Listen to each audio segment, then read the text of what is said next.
কোরআনের কথা শোনেন। ফাযকুরুল্লাহা কামা আল্লামাকুম, ওইভাবে আল্লাহর জিকির করো যেমন করে আল্লাহ তোমাদের শিখিয়েছেন। Islamic way of life. মা মিন আবদিন মুসলিম ইয়াদউ লিআখিহিল মুসলিম ইল্লা ক্বালা লাহুল মালাকু ওয়া লাকা বিমিসলিন। কোন বান্দা যখন তার ভাইয়ের জন্য দোয়া করে, ফেরেশতারা বলে আল্লাহ এই দোয়াটা যে দোয়া করছে আগে তার জন্য কবুল করে নাও। আপনি দোয়া করলেন আল্লাহ আমার ভাই অসুস্থ, তারে সুস্থ করে দাও। ফেরেশতারা বলে আল্লাহ যিনি দোয়া করতেছে তার যদি কোনো অসুস্থতা থাকে আগে তারে সুস্থ করে দাও। তাহলে অন্যের জন্য দোয়া করলে লাভ আছে না নাই? দোয়া করতে জানে না অনেকে, দোয়ার আলোচনা আছে আমার, ইউটিউবে সার্চ দিবেন দোয়া, মিজানুর রহমান আজহারি পেয়ে যাবেন। It's an art. দোয়াটা একটা শিল্প। এটার মধ্যে চোখের পানি জুড়ে দিবেন, আবেগ জুড়ে দিবেন, মুহূর্তেই আরশের মধ্যে যে নক করবে। সুবহানাল্লাহ কইবেন না? চোখের পানির দাম আল্লাহর কাছে খুব বেশি। 2 ফোঁটা পানি। কি আপনারা বিরক্ত হয়ে গেছেন? আর 2-1 মিনিট বসেন। 2 ফোঁটা পানি আল্লাহর কাছে প্রিয়। আওয়াজ করে বলেন কয় ফোঁটা? 2 ফোঁটা। এক হচ্ছে জিহাদের ময়দানে রক্তের ফোঁটা, আরেক হচ্ছে অনুতপ্ত বান্দার চোখের পানির ফোঁটা। অনুতপ্ত বান্দা যখন অনুতপ্ত হয়ে কাঁদে, তার চোখের পানি চোখ বেয়ে নাকের ডগা বেয়ে মাটিতে পড়ার আগেই ওই বান্দার সব গুনাহ আল্লাহ মাফ করে দেয়। তাহলে প্রথমে কোরআন তেলাওয়াত, তারপর তাহাজ্জুদের নামাজ, তারপরে দোয়া, 4 নম্বরে জিকির। জিকির নফল ইবাদত, ঠিক কিনা? জিকির করতে করতে স্টেজের উপরে উঠে যাবেন আপনারা সবাই।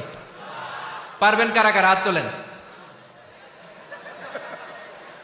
কত বড় সাহস দেখছেন? আমার উপরে বলে লাফায় উঠবে। বাঁশ আছে জায়গায়, বাঁশ। হ্যাঁ, না এটা করবেন না। কারণ ফাযকুরুল্লাহ কামা আল্লামাকুম, জিকির ওইভাবে করো যেভাবে আল্লাহ শিখিয়েছেন। আল্লাহ কিভাবে শিখিয়েছেন? ওয়াযকুরু রাব্বাকুম ফি নাফসিক।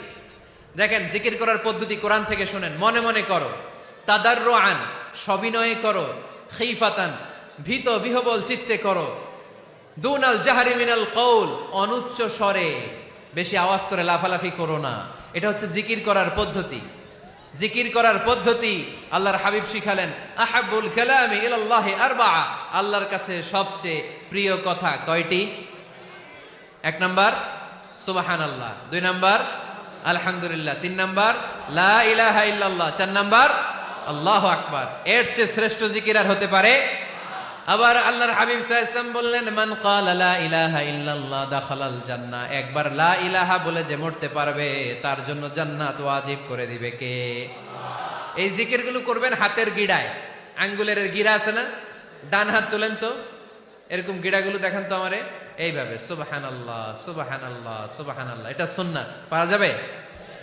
আব্দুল্লাহ ইবনে আমর ইবনে আল-আস বলেন রাআইতু রাসূলুল্লাহি সাল্লাল্লাহু আলাইহি ওয়াসাল্লাম ইয়াকিদু তাসবিহা বিয়ামিনি, আমি নিজ চোখে আল্লাহ রাসূল সাল্লাল্লাহু আলাইহি ওয়াসাল্লামকে ডান হাতের গিড়াতে এরকম তাসবিহ পড়তে দেখেছি। সুবহানাল্লাহ পড়েন। নীরবে নিঃশব্দে জিকির করবেন। হ্যাঁ এটা ঠিক। তালিমের জন্য একটু আওয়াজ করে প্রয়োজনে মাঝে মাঝে জিকির করা যায়। যেমন এইভাবে পড়েন সুবহানাল্লাহ আলহামদুলিল্লাহ লা ইলাহা ইল্লাল্লাহ সুবহানাল্লাহ লা ইলাহা ইল্লাল্লাহ মুহাম্মাদুর রাসূলুল্লাহ সাল্লাল্লাহু আলাইহি ওয়াসাল্লাম। এই যে আপনাদেরকে এখন আমি তালিম দিলাম, এই তালিমের উদ্দেশ্যে সুন্দরভাবে অল্প আওয়াজে জিকির করা যায়, কিন্তু চিৎকার চেঁচামেচি করে, আমার দিকে তাকান, এদিকে তাকান, চিৎকার চেঁচামেচি করে লাফালাফি করে জিকির করা যাবে? জিকির করতে করতে প্যান্ডেলের বাঁশের মাথায় ওঠা যাবে? যিনি জিকির পরিচালনা করতেছেন ওনার ঘাড়ে ওঠা যাবে? যাবে? আল্লাহর হাবিব সাল্লাল্লাহু আলাইহি ওয়াসাল্লাম জিকির করতেছেন, আবু বকর ওমর ফারুক বসা, আবু বকর রাদিয়াল্লাহু জিকির করতে করতে আল্লাহ রাসূলের ঘাড়ে। হাদিসে আছে না এগুলা? কথা কয় না। আল্লাহর হাবিব সাল্লাল্লাহু আলাইহি ওয়াসাল্লাম তাসবিহ পড়তেছেন, ওমর ফারুক জিকির করতে করতে ইশকের ঠেলায় আল্লাহর নবীর কান্দে। গোটা বিশ্বের কোন হাদিসের কিতাবে এই পন্থায় জিকির দেখানো যাবে? কোরআনের কথা শুনেন। ফাযকুরুল্লাহা কামা আল্লামাকুম, ওইভাবে আল্লাহর জিকির করো যেমন করে আল্লাহ তোমাদের শিখিয়েছেন। কোন হাদিস দেখাতে পারবেন যে আবু বকর রাদিয়াল্লাহু তাআলা আনহু জিকির করতে করতে আরব দেশে সৌদিতে ছিল খেজুর গাছ, জিকির করতে করতে খেজুর গাছের আগায়। ওমরে ফারুক খেজুর গাছের আগায়।